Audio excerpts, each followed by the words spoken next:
Edgar Allan Poe was 27 when he married his 13-year-old cousin.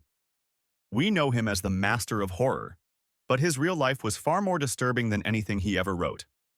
From election kidnappings to a death in someone else's clothes, here are the dark truths they didn't teach you in school.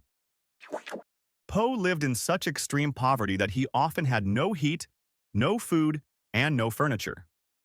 While he was writing the most famous horror stories in history, he was literally starving, begging editors for a few cents just to survive the night. He once begged an editor for $5 to keep from being evicted. That's about $150 today. His response? Rejected. The darkness in his books wasn't just imagination. It was hunger. Poe was surrounded by death from birth. His mother, his foster mother, and eventually his wife all died young from the same disease, tuberculosis.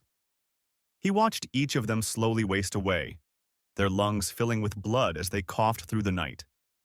By the time Virginia, his young wife, started showing symptoms, Poe already knew how the story would end.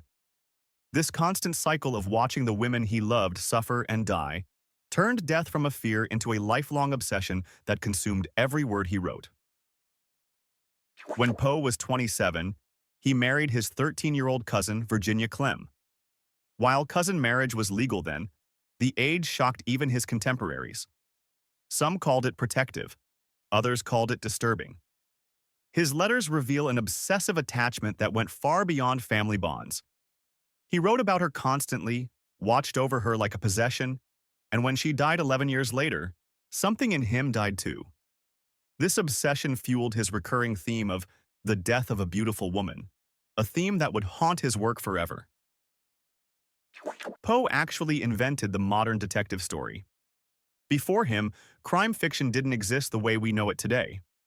He created C. Auguste Dupin, a character who could solve mysteries through pure logic and observation.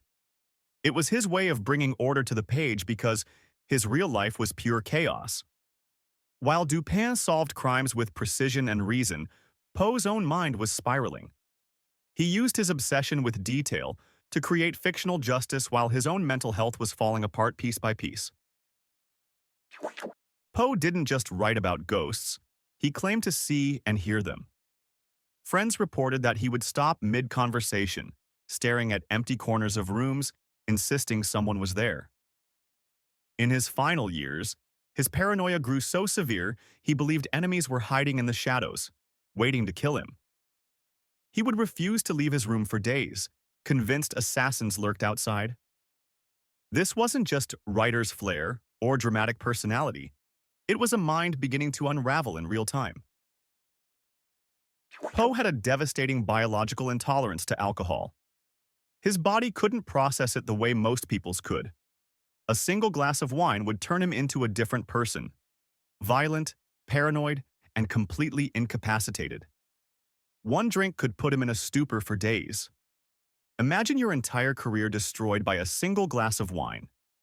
Friends would watch in horror as one drink turned the brilliant writer into someone they didn't recognize. This demon in a bottle cost him every job, every friendship, and every chance at stability he ever had. Life became so heavy that Poe tried to end it multiple times. After the death of his wife Virginia, the world lost all color for him. He attempted to overdose on liquid opium, hoping to follow her into whatever came next. Friends found him and pulled him back, but he was never the same. He was a man who stood on the edge of the abyss his entire life, staring into the darkness he wrote about. His poems and stories were the only thing keeping him from jumping, giving him just enough purpose to survive one more day. One theory for his death is something called cooping. In the 1800s, political gangs would kidnap people off the streets, drug them with alcohol or opiates, then force them to vote at multiple polling stations wearing different disguises. They'd keep victims drugged and voting until they either died from exhaustion or overdosed. It was a brutal practice that killed dozens during election season. This would explain why Poe was found delirious in a Baltimore gutter, wearing clothes that weren't his own, on election day. He may have been murdered by democracy itself. When Poe died at age 40, doctors suspected lesions on the brain. They had no real answers, just theories about what destroyed him from the inside. Modern researchers believe he may have had encephalitis or another brain disease that caused his hallucinations, mood swings, and erratic behavior. His madness might not have been madness at all, but a literal physical disease eating away at his brain. It might have been a medical death sentence he couldn't escape, no matter how hard he fought. In his final moments, lying in a hospital bed, Poe screamed, "Reynolds! Reynolds!" A name no one around him could identify. No Reynolds in his life, no character by that name in his work. Just a mystery shouted into the void. Then came his last words, "Lord help my poor soul," before drifting into permanent darkness.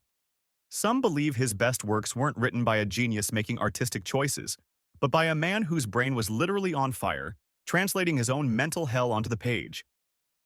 Poe didn't write horror. He lived it until the very last second. Poe's death remains one of history's greatest unsolved mysteries, but he's not the only genius whose final days were shrouded in darkness. Some secrets stay buried, forever.